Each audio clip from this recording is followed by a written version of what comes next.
Do do do do do do do.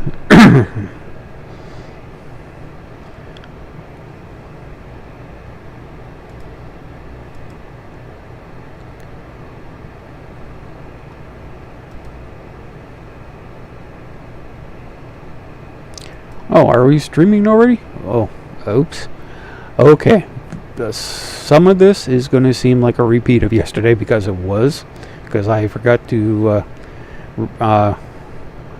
output the audio for the YouTube bits. I'm going to check right now if it's actually is outputting the audio. The Anunnaki are real, and Nibiru is real. And Nibiru is on an elliptical cycle that comes between, it's like Mars and Jupiter, right? Somewhere around there. Like, well, oh, okay. Hopefully you heard that audio. Okay, but we're gonna. Here's the thing: Nibiru's been around for a while. A lot of the conspiracy theories people are doing nowadays, such as parts of the flat Earth, like the moon landing denial and stuff, it tends to come back in cycles. When the first skeptical website or podcast that I started, our skeptical website was Phil Plate's Bad Astronomy, and that was basically, he wrote a book called Bad Astronomy about the claims of the moon landing deniers. And this is CosmoQuest. This is one forum that discussed Nibiru, moon landing denial, electric universe, all kinds of different alternate theories. If you go to against the mainstream sub-forum in here, right in here, and conspiracy theories. A lot of this stuff was discussed over the years. This forum is still active a bit. Another forum, kind of a sister forum to this, it would be the International Skeptics Forum, which is used to be run by the James Randi Education Foundation, but it was bought out, and the James Randi Education Foundation kind of ceased to exist when James Randi passed away. And along with this stuff, I think this site does not allow, CosmoQuest doesn't allow politics or religion to be discussed. The International Skeptics Foundation allows politics and religion to be discussed, and a few more areas.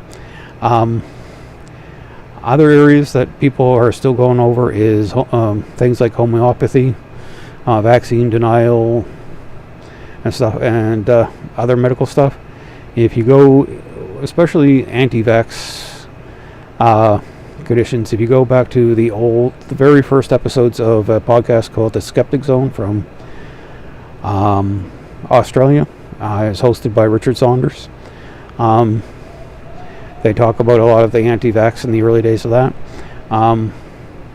Homeopathy was done a lot by the Merseyside skeptics in it's around Manchester, England. So I'm just popping around. Okay. So now we're going to listen to Joe Rogan. Joe Rogan podcast is probably one of the biggest podcasts in the world. He lets a lot of people with alternate theories show up, and so you hear a lot of stuff that not true. Joe Rogan's actually been around doing this stuff for like 15 or 20 years. Actually, on CosmoQuest you can find a thread about a time where Phil Plate actually went on to Joe Rogan's podcast and debated the moon landing. So, sorry, I needed a quick drink. So we're going to listen to Joe Rogan here.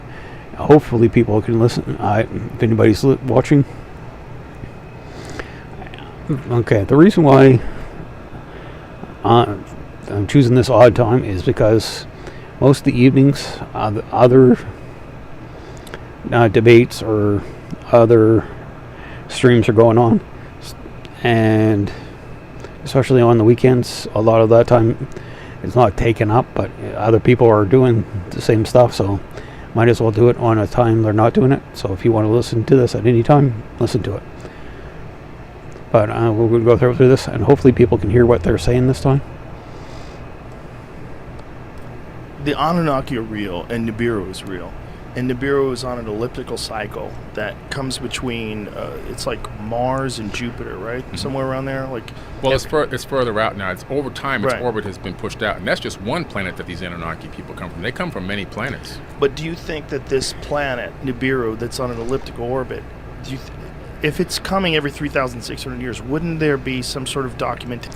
Okay, the Anunnaki. There's a biblical source for the Anunnaki from a book that's only included in a couple of religions. I think it's the Ethiopian Christians, and it's part of the Old Testament, I think, but it's not really part of the Old Testament. And the Anunnaki were half. What is that? Half fallen angel, half humans. Okay. And Nibiru is a mythical planet that is actually more made up by Zachary Stitchin and a woman named J.Z. Knight, who was a medium who thought she was talking to one of the people on the planet. So, by psychic powers. 3,600 years ago, at the very least. Well, you have to look for geological disasters as marker points. This object, this Nibiru planet, which is mentioned, by the way, in the Enuma Elish, it's not a fabricated name, just so people know it's a real name. In the Enuma Elish, the oldest version of the Enuma Elish, it says Nibiru as one of the planets. But you look at the time frame when this thing gets close.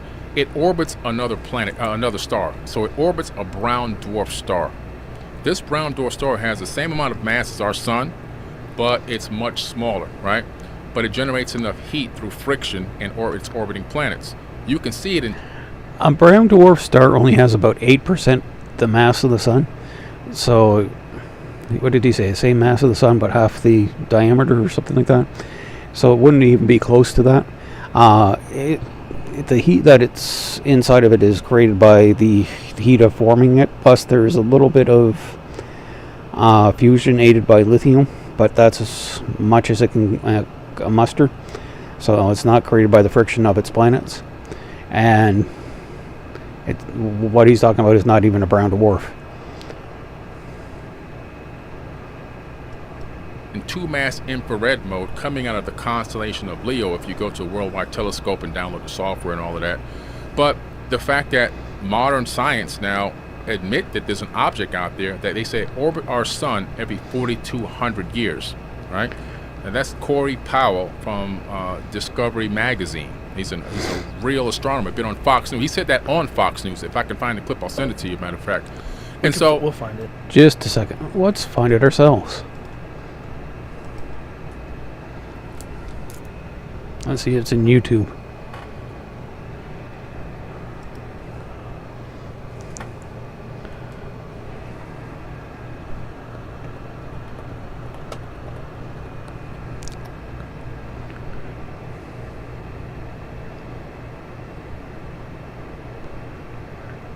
Well, that's the same guy.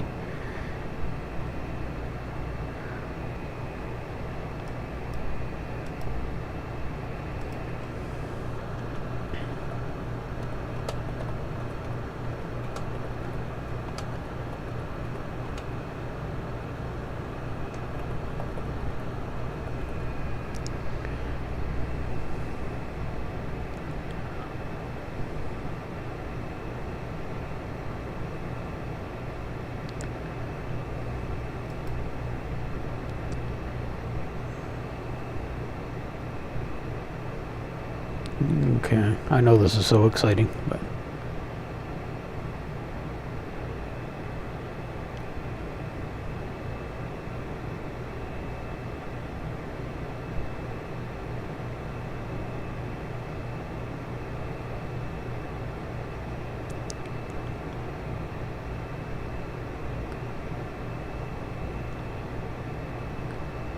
okay, I can't really find anything directly saying that.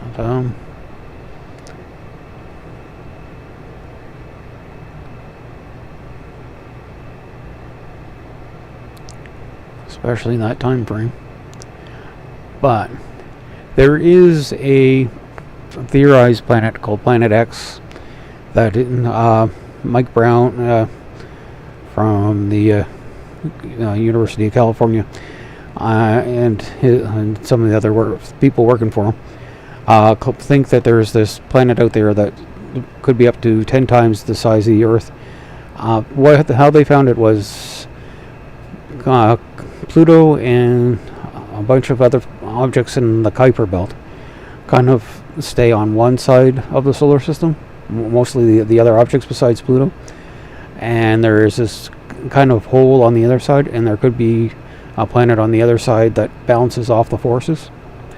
So that's where that comes from. There was a recent study where they used old data from a number of infrared telescopes and look deep in space, and they found an object out there, but it doesn't come close to the inner solar system. It doesn't come close to Saturn or Mars. It may come to, I think it's greater than 40 astronomical units from the Sun. And an astronomical unit is the distance between the Earth and the Sun. So it's way out there. So let's go back to him. Yeah, we'll find it. Yeah, Fox News, Corey Powell. And so what's happening is we are seeing evidence that there is something out there that's orbiting our sun, and that our sun is a binary star system. So we used to think that our sun, one sun in the solar system, is normal. But as they looked out into space with Hubble and now the Webb, they discovered no, binary is more of the normal, and even trinary.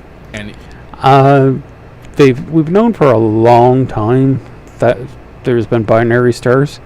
The earliest binary stars have been found in the 1800s, at least. Maybe before then. One of the first ones found was Sirius B. Sirius is the brightest star in the sky. It's about 8.26 light years away. They found a white dwarf orbiting it a long time ago. So they've known there's been more than one star orbiting other stars. There's no proof that we're orbiting another star or another star is orbiting us. I think there's one person who thinks that we're orbiting Sirius, or it's one of those things you have to get into. But yeah, then there's stars that actually have more than two stars or three stars. There's Capella, another bright star in the sky that's actually 6 stars orbiting each other, and there's other stars that are like that as well. And so it's like, wait a minute, if binary is normal, they start looking for this object that gravitationally should exist, and they believe that it's out there far beyond the orbit of Pluto, and that Corey Powell says a solar system exists within our solar system. And he goes on to say, we come from there, on Fox News, which was just crazy. So what he could be referring to is what is called panspermia, which is a theory that life came from space. There's been asteroids and comet nuclei that have been found to have the amino acids, which are the building blocks for proteins in them. So they could have so this could have given a boost to life on Earth. And some of these, what could have happened was that the early solar system, before our solar system, there was a number of other systems. There was originally, right after the Big Bang, there was there was a number of giant stars that burned their hydrogen and helium fuel very quickly, and as soon as they did that, they exploded and spread their material out, and then other smaller stars collapsed, and planetary systems could have formed out of those with the necessary materials.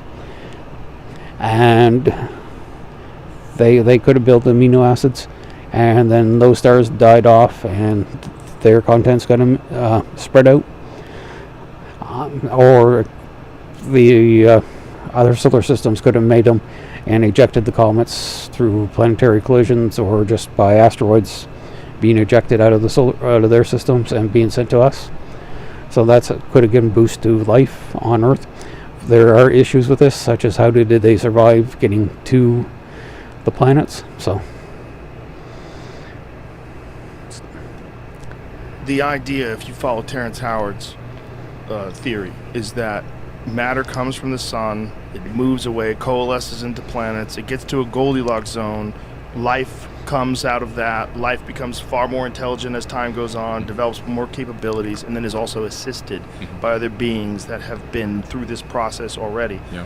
And then if this scales out for hundreds of millions of years, you get to a point where this Nibiru is, or billions of years, or whatever it takes for it to get all the way the fuck out. Well, I estimate that they're about 1 million years ahead of us technologically. Now, it could And be... then there's things that are millions of years ahead of that. Oh, way ahead of them. There's things that are far, far ahead of them. This is what's hard for us to scale out. Yeah. We like to think that aliens that fly in spaceships, that's the top of the food chain. Right. But not even close. Yeah. Like I was saying before, I never got to it, really. There's 3 types of beings I think that exist. One is a physical corporeal being. That could be what we see flying around in these UFOs. Not all of them, some of them, that visit us, that interacted with us in the ancient past. Not all are little green men, but they have various different body types. The second kind that I believe is potentially multidimensional beings. Okay, that there's life in every different dimension. And Michio Kaku was famous for saying that the universe, they believe, has 11 dimensions. So that's 11 dimensions. We're only in the third. There's 4th, 5th, 6th, all the way up to 11 at least, or the universe, he says, would collapse. So if you're in a being in a higher dimension, you can see the past, present, and future all at once. okay, where that comes from, and the 11 dimensions come from. We actually live in 4 dimensions: length, breadth, height, and time. The 11 dimensions comes from string theory. String theory says that all the particles are little tiny strings that vibrate, and you would change the vibration by adding or taking away energy. You change the particles. Okay, first off, string theory hasn't been proven by experiment yet, so it could be a while before we actually figure that part out. But there's the multiverse, which is our universe could exist alongside of other universes in a bigger collection of universes.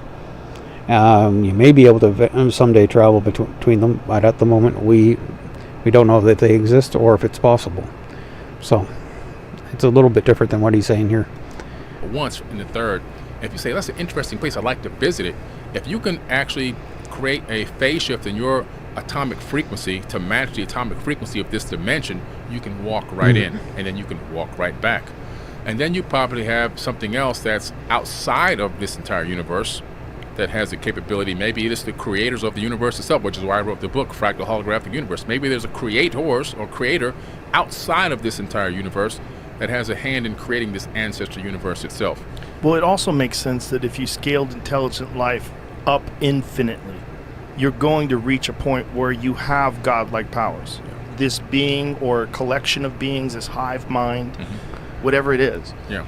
Okay, I'm not going to get too much into this. Actually, I know people. He's going to talk about Star Trek. There are several groups in Star Trek that are kind of like this. You have the Borg, which is kind of a society where they're all linked through computers together. And then you have the Q, which is some kind of being outside the universe. They have powers that are greater than humans, but they do have some weaknesses. And then you kind of go into religion. I'm not going to go into religion. I'm not going to try to start a war. It could essentially, if given 100 million years, harness the very power of the universe itself, or maybe even create the universe.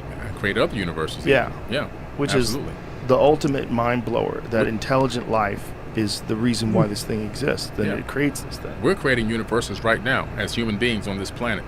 14 college kids created a video game called No Man's Sky. No Man's Sky is on one DVD disc, and it has 80 quadrillion planets and unlimited life forms, and the game never ends.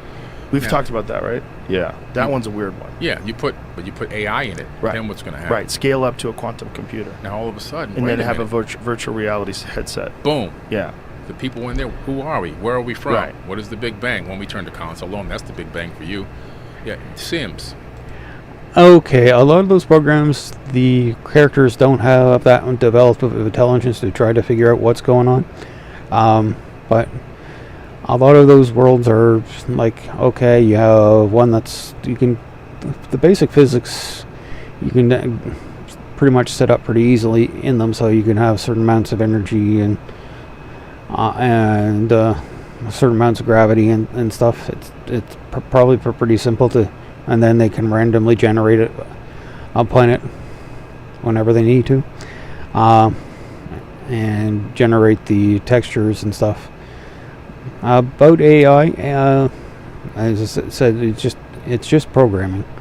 Quantum computers are great for providing the probability of certain situations of coming out, but them interacting with a normal computer, they do actually interact with normal computers, but just for gaming, they're very expensive, and it'd probably be a long time before they make a game from a quantum computer. The Sims are going to get AI now. They're going to be asking questions. Right. They're going to be creating their own software within the software and trying to build their own copy of a universe. We're not even close to base reality. We're literally living in a stacked reality. We're just one reality out of, who knows, Googles of actual realities that exist. Do you think the simulation theory has weight? Oh, I believe so. I wrote a book about it. That book is about the fractal holographic universe, and I believe that we're living in a simulation. One of these books, you got a stack of them. No, How many books have you read? Or written, rather? 4. The one just came out today, the fractal holographic universe. This is the Emerald Tablets, the Epic of Humanity, and my financial book, Woke Doesn't Mean Broke. Financial literacy book, not the political woke either, but the real woke. When did you start going down this road of exploring all these interesting subjects? Well, it was a long time ago, 1977 in Miami, Florida. We moved from New York to Miami, next to the Opa-locka Airport, living in the hood. I used to go out in the backyard. You know how it is back then. No cable TV, no cell phones, no tablets. Yeah, you just go outside and play. So I'm outside in the backyard playing, but I'm looking at the airplanes go over. And this one day, this plane goes over, but it's not really a plane.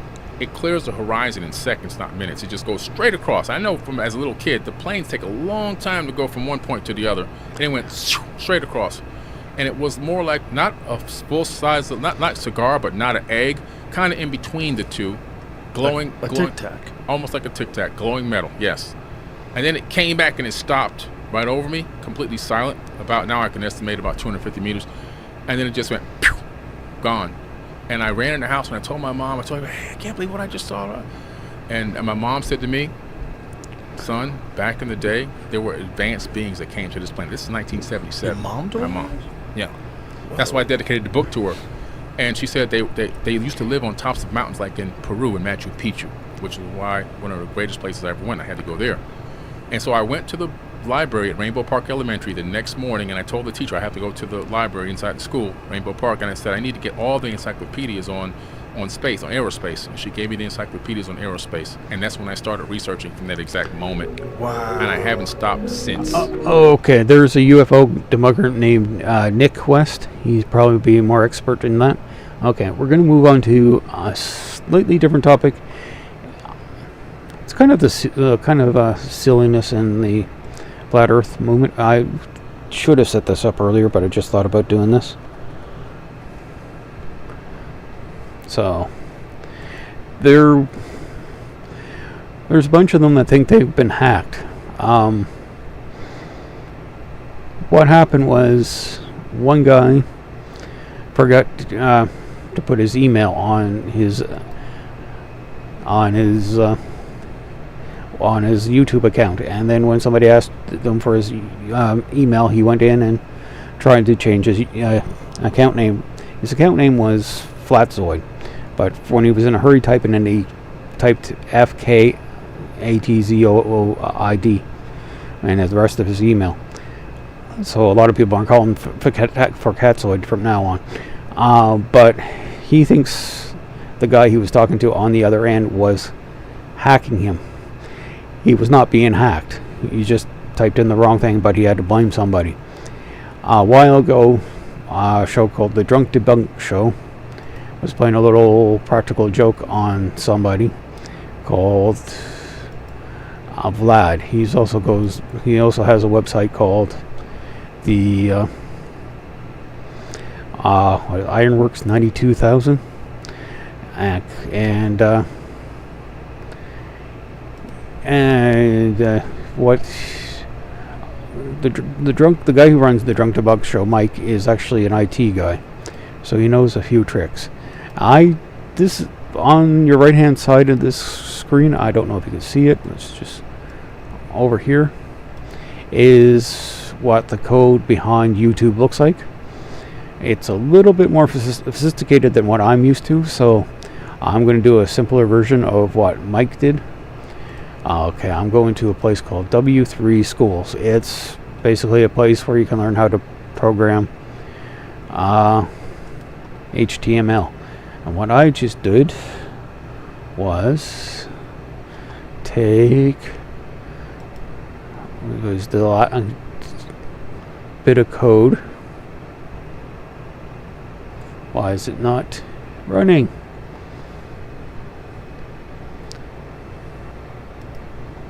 Oh, there it goes. And so right now you have the Drunk Debug Show YouTube channel video. But basically what Mike did was just to change the description down here. And this would only show up on Mike's website. So he goes, okay, I'm going to change it a little bit too, so people can see it.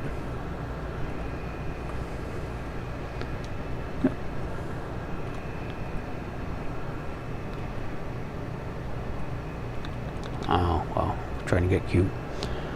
Let's say,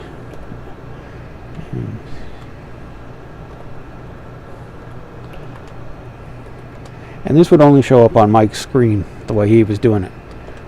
So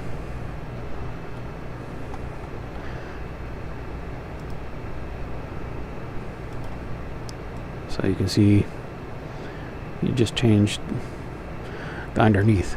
But Vlad thinks he got hacked, and he's been complaining constantly on his channel about being hacked, and the other people have been making comments about it. And no, you have not been hacked. You were just somebody was just playing a little practical joke on you, but it's turning into like some kind of hackergate, but it's more comedic than anything else. Okay. Thing is, I'm not a very talkative person. There's not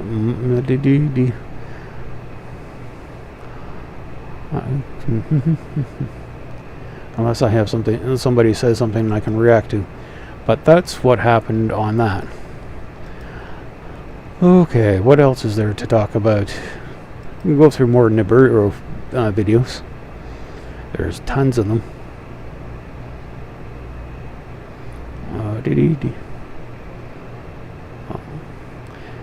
Thing is, I haven't watched any of these in a long time. So I've been distracted by the flat Earth. Oh, this is Nibiru. What is the government hiding? The concept of Nibiru, also known as Planet X, has fascinated and puzzled people for decades. As an alleged celestial body that orbits our sun every 3,600 years, Nibiru is said to have a profound connection to ancient civilizations, particularly the Sumerians and their supposed extraterrestrial creators, the Anunnaki. This script will explore the theories, speculate. The Zachary Stitchin saw a few things in some Sumerian glyphs, and he went, "Oh, there's an extra planet there," and that's where he got it from. He mistranslated some Sumerian text. And evidence regarding Nibiru, its connection to the Sumerians and Anunnaki, and the importance of critical thinking and scientific inquiry in examining these claims. Welcome to Life's... Oh yeah, all scientists are in lab coats all the time. Let's go through some... And the a bunch of cliches here. These looks like biologists. And there's always beakers and stuff around. It depends on what kind of science you're in. If you're chemistry or biology, you may have beakers. Lab coats are only worn to kind of protect the clothing underneath you. So if you're just doing calculations or working on a computer, you don't wear a lab coat. So this is more of a chemistry lab or biological lab, and they probably don't wear lab coats all the time, but they're there to protect you. I've actually do have a lab coat from when I took a chemistry lab, so somewhere's probably doesn't fit. Importance of critical thinking and scientific inquiry in examining these claims. Welcome to Life's Biggest Questions. Let's dive into some theories about Nibiru. The concept of Nibiru can be traced back to Zecharia Sitchin, a Soviet-born American author who wrote a series of books starting with The 12th Planet in 1976. Sitchin claimed that he had deciphered ancient Sumerian texts and discovered references to a hidden planet called Nibiru, which supposedly orbits our sun every 3,600 years. According to Sitchin, he's not just a horse, he's a dragon horse. And He's dragon horse. And the best imaginary. this planet is home to the Anunnaki, an advanced extraterrestrial race that created the Sumerian civilization and influenced human history. The Sumerians were one of the earliest known civilizations. okay, one thing about a lot of alien shows and ancient alien shows, they don't like giving credit to the actual people who came up with things. They have to come up with this. It had to be aliens who provided this technology to different civilizations, especially if they're non-white civilizations. There was a guy named Eric Van Daniken, or I don't know if he's still alive or not, where he said the ancient civilizations in Peru or in Central America couldn't come up with pyramids. It's basically, yes, you pile stones up and get smaller near the top. Nobody can figure this out without Europeans or ancient aliens telling you what to do. That's where it's kind of racist. And this kind of like saying the Sumerians were in the Middle East, in the Mesopotamia, which is between the Tigris and the Euphrates rivers, around where Iraq and Syria and Jordan is today. So these people couldn't come up with the stuff themselves, and this writing here is actually Mayan, it looks like. Emerging in the region of modern-day Iraq around 4,500 BCE. They are credited with inventing the first known system of writing. The cuneiform script and their myths and legends have captivated the imagination of many. Sitchin's work connects the Sumerians to the Anunnaki, a race of beings who, according to his interpretation of the ancient texts, came to Earth from Nibiru in search of gold. Sitchin claimed that these beings genetically engineered the human race to serve as their labor force, mining gold and performing other tasks. Here's the thing about aliens coming to Earth looking for specific elements. It's all out in space. Asteroids are filled with gold and nickel and water and all this stuff. They don't have to come here to get it. And actually, in Canada, one of our largest nickel mines in Sudbury, Ontario, was an ancient asteroid that collided with the Earth, and the core was nickel. So to do all this, plus if anybody watches Stargate SG-1 or Stargate Atlantis, this is basically the plot of the show. They kind of take this Sitchin and Eric Van Daniken stuff and turn it into a sci-fi series. This controversial theory has led to numerous speculations about the Anunnaki's role in human history and their possible return to Earth when Nibiru approaches us. Absolutely none. And Nibiru was supposed to shown up half a dozen times. And in the 90s, I was a telescope tour guide, and I think one person thought they found, I don't know if it was Nibiru, but they said they found a planet in the asteroid belt, which wasn't the case. This was the time of Hale Bob and Hakataki. They did find, there was one cult that thought an alien UFO was following Hale Bob, and they thought they were going to ascend to a higher level. I'm not going to mention what they did next, because YouTube would probably not like it, but You can look up Heaven's Gates cult and find out what happened to them. Solar system. The Nibiru cataclysm theory is a doomsday scenario that has gained popularity in recent years, particularly in the realm of conspiracy theories. Proponents of this theory claim that Nibiru's approach will cause widespread destruction and chaos on Earth, including devastating earthquakes, volcanic eruptions, and massive tsunamis. Some even believe that the gravitational pull of Nibiru could cause a pole shift, resulting in the rapid and catastrophic displacement of the Earth's crust. These predictions have caused fear and panic among some who believe that the end of the world is imminent. Okay, this video is a lot more balanced than I thought it was going to be. However, it is essential to note that there is no scientific evidence to support the existence of Nibiru or the cataclysmic events it is said to cause. The Nibiru myth has been widely criticized and debunked by scientists, historians, and scholars. The primary critique is the lack of scientific evidence supporting the existence of a hidden planet with such a peculiar orbit. Additionally, the interpretation of ancient Sumerian texts by Sitchin and others has been called into question, with many experts arguing that the references to Nibiru and the Anunnaki are misinterpretations or fabrications. Furthermore, NASA and other space agencies have repeatedly dismissed the existence of Nibiru, stating that if such a massive celestial body were approaching our solar system, it would have been detected and observed by astronomers long ago. Some alternative explanations for the Nibiru myth have been proposed by researchers who seek to understand the origins of the story without resorting to the existence of a hidden planet or extraterrestrial beings. One such theory suggests that Nibiru may have been a metaphor for the movement of celestial bodies in the night sky, which the ancient Sumerians observed and recorded. Another explanation is that Nibiru could be a reference to an actual celestial event, such as a comet or an asteroid impact that occurred in the distant past.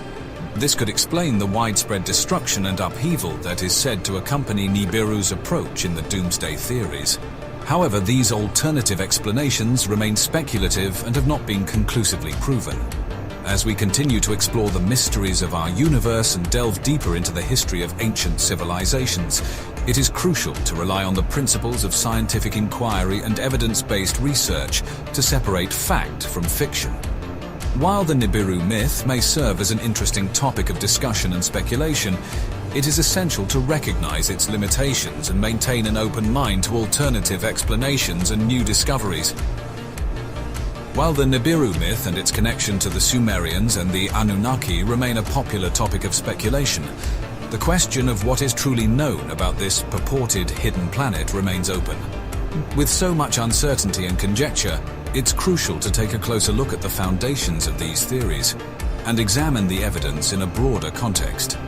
As mentioned earlier, much of the speculation surrounding Nibiru and the Anunnaki comes from the work of Zechariah Sitchin, who claimed to have deciphered ancient Sumerian texts and discovered references to a hidden planet and its advanced extraterrestrial inhabitants.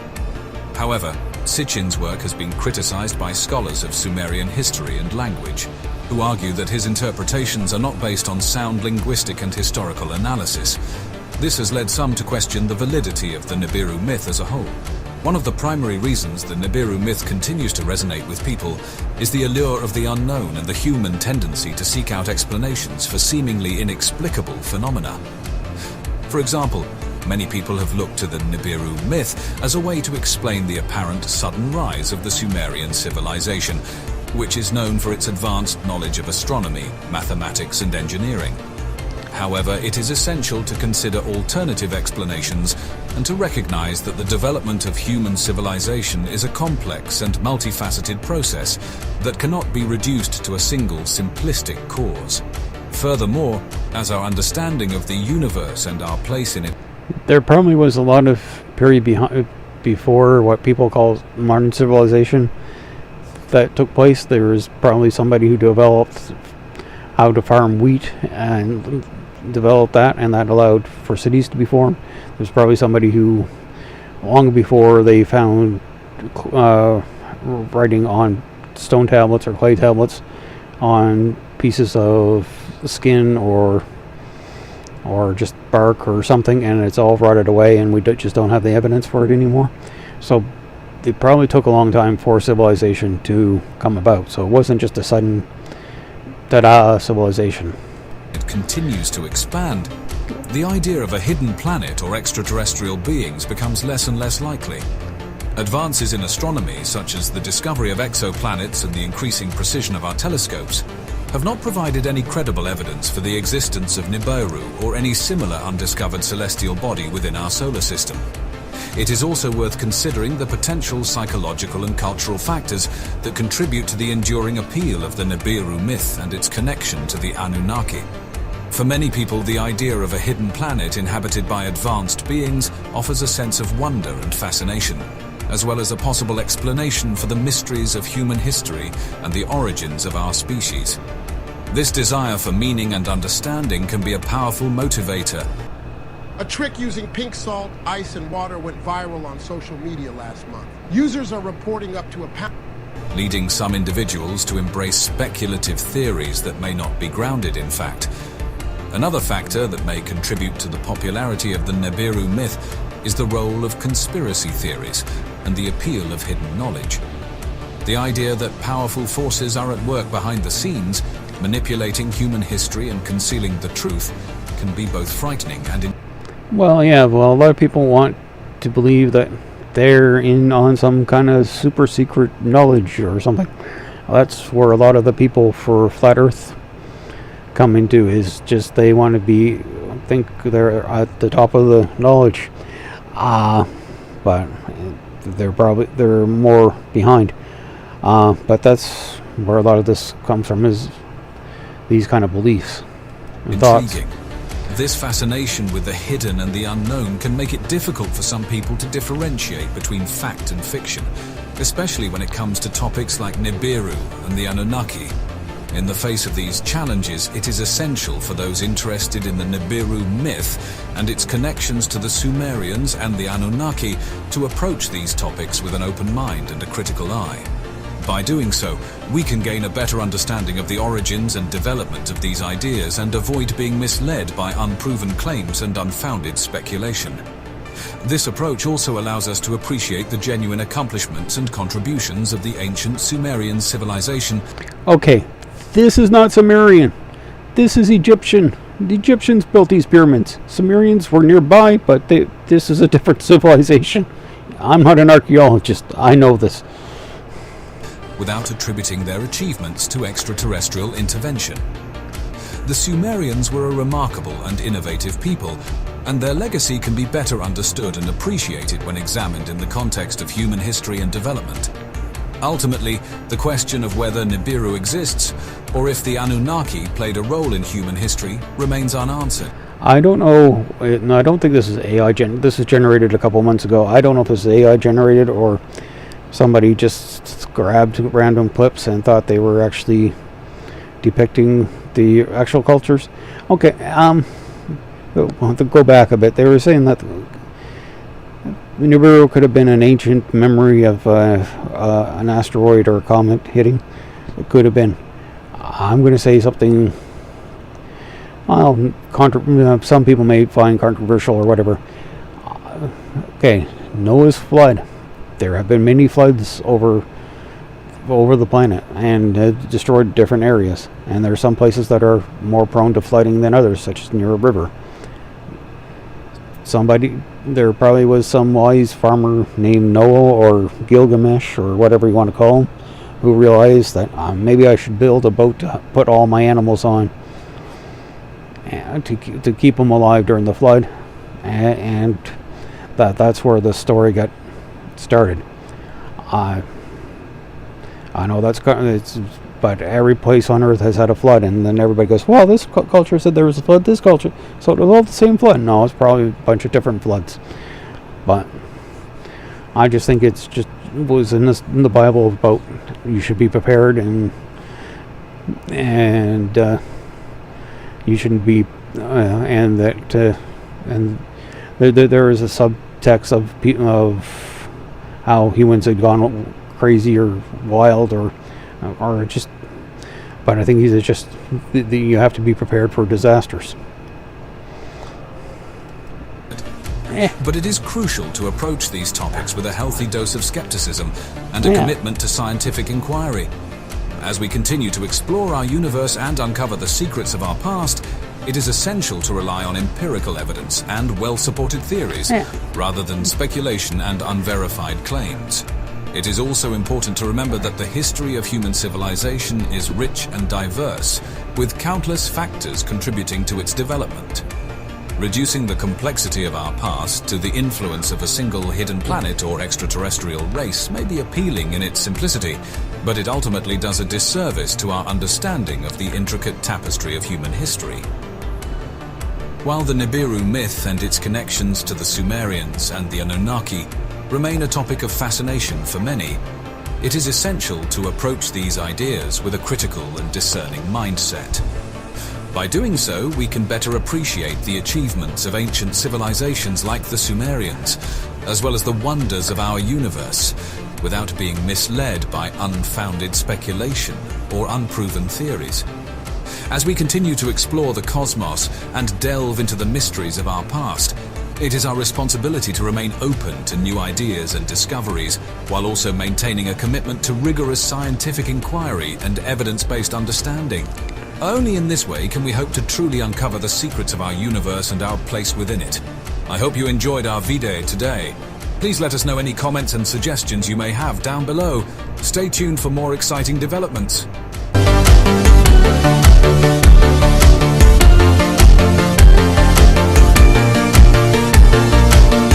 Okay, that's about 45 minutes. I'm gonna kind of call it quits. I want to go outdoors, and we've been in a bit of a heat wave, and actually it's pretty nice out today, so I want to go outdoors and do a few things, and maybe I'll get a couple recordings of that.